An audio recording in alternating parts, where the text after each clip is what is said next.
બીજી તરફ યાત્રાધામ શામળાજીમાં ભક્તોની ભારે ભીડ જામી છે। ગુરુ પૂર્ણિમાનું પર્વ છે અને મોટી સંખ્યામાં ભાવિ ભક્તો પહોંચી રહ્યા છે। ભગવાન શામળિયાના દર્શન ઉમટ્યા છે। મોટી સંખ્યામાં ભાવિ ભક્તો શામળિયાના દર્શન માટે ભક્તોની લાંબી કતારો દેખાઈ રહી છે। ભગવાન શામળિયાને આજે વિશેષ શણગાર કરાયો છે। ખાસ કારીગરો દ્વારા તૈયાર કરવામાં આવેલા વાઘા પરિધાન કરાવ્યા છે। શામળિયાને હીરા જડિત મુગટ સહિત સોના આભૂષણોના પણ શૃંગાર કરવામાં આવ્યા છે। જગતના ગુરુ એવા ભાવ સાથે ભક્તિનું મહાસાગર છલકાયો છે। ગુરુ પૂર્ણિમા નિમિત્તે મુખ્યમંત્રી ભૂપેન્દ્ર પટેલ શામળિયાના દર્શન પણ કરવાના છે, તો બીજી તરફ મોટી સંખ્યામાં ભાવિ ભક્તો પહોંચી રહ્યા છે।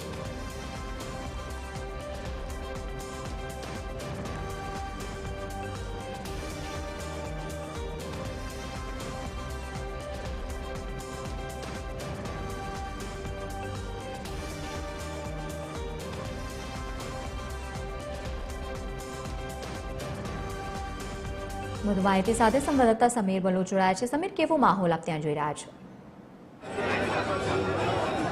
બિલકુલ ચોક્કસથી જો આજે વાત કરવામાં આવે તો આજે ગુરુ પૂર્ણિમાનો પાવન અવસર છે અને પોતાના ગુરુને યાદ કરવા માટે ભક્તો વહેલી સવારથી જ શામળાજી ખાતે ભગવાન શામળિયાના ચરણોમાં પોતાનું શીશ ઝુકાવવા પહોંચી ચૂક્યા છે।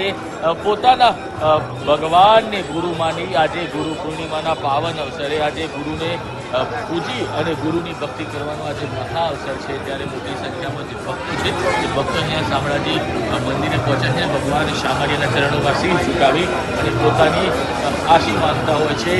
શામળિયો ભગવાન છે તે સૌનો ગુરુ છે, તે ગુરુ માની અને લોકો ગુરુને દર્શન કરાવતા હોય છે। કેટલાક ભક્તો આપણી સાથે છે તેમની સાથે વાત કરીશું। શું કહેવાનું ગુરુ પૂર્ણિમાનો પાવન અવસર છે? ગુરુ પૂર્ણિમાના પવિત્ર પર્વે શ્રી શામળિયાલાના દર્શન કરવા માટે અમે આવ્યા છીએ।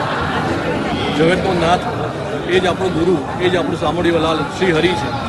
બસ એ સર્વનું માર્ગદર્શન કરે છે, સર્વનું કલ્યાણ કરે છે અને સદાય માટે સર્વનું કલ્યાણ કરતું જ રહેશે અને સનાતન ધર્મની ધજા હંમેશા ઉચ્ચ શિખરે પહોંચશે। બિલકુલ આજે ભક્તો છે તે ભગવાનના દર્શન કરીને ગુરુ પૂર્ણિમાના પાવન અવસરે ધન્ય થતા હોય છે। બીજી બાજુ જો વાત કરવામાં આવે તો આજે ગુરુ પૂર્ણિમાના પાવન અવસરે ગુજરાતના ભૂતપૂર્વ અને મક્કમ મુખ્યમંત્રી ભૂપેન્દ્ર પટેલ પણ અહીંયા શામળાજી મંદિરની મુલાકાત લેવાના છે। તે પહેલાં તે લુસડિયા ખાતે આવેલ સંત સુરમલદાસજી મહારાજની સમાધિ ખાતે જવાના છે। ત્યાં જઈ સંતો મહંતો સાથે ચર્ચા વિચારણા કરવાના છે, સંવાદ કરવાના છે અને ત્યારબાદ ભગવાન શામળિયાના ચરણોમાં આજે ગુરુ પૂર્ણિમાના પાવન અવસર નિમિત્તે તેઓ પોતાનું શીશ ઝુકાવશે। દ્રશ્ય જોઈ શકાય સીએમ આવવાના છે, સીએમના આગમનને લઈને તમામ તૈયારીઓ છે તે અહીંયા તમામ તૈયારીઓ કરી દેવામાં આવે છે। ચુસ્ત પોલીસ બંદોબસ્ત ગોઠવી દેવામાં આવે છે। 4 ચોક્કસ અહીંયા સુરક્ષાના ઇંતજામ કરવામાં આવે છે। એટલે કહી શકાય કે સીએમ આવતા પહેલા અહીંયાની તૈયારીઓ કરવાની હતી, તૈયારીઓ તમામ અહીંયા પૂર્ણ કરી દેવામાં આવી છે, જેથી કોઈ પણ જાતની સુરક્ષામાં કમી ન રહે। જી બિલકુલ સમીર, આભાર સમગ્ર માહિતી સાથે જોડાવા બદલ। તો ભાવિ ભક્તો મોટી સંખ્યામાં પહોંચી રહ્યા છે શામળિયા ખાતે।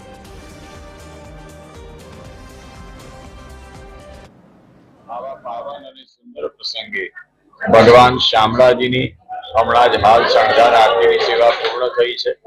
11:30 વાગે રાજભોગ, 12:15 વાગે રાજભોગ આરતી, ત્યાર પછી બપોરે 2:15 વાગે ઉઠાપન, સાંજે 7 વાગે સંધ્યા, 8:15 વાગે શયન આરતી, 8:30 વાગે ભગવાન મંદિર મંગલ થશે। આવા સુંદર અને દિવ્ય પાવન પ્રસંગે અને ગુરુ પૂર્ણિમા નિમિત્તે લાખો ભક્તો દર્શન કરી ધન્યતા અનુભવ કરી રહ્યા છે।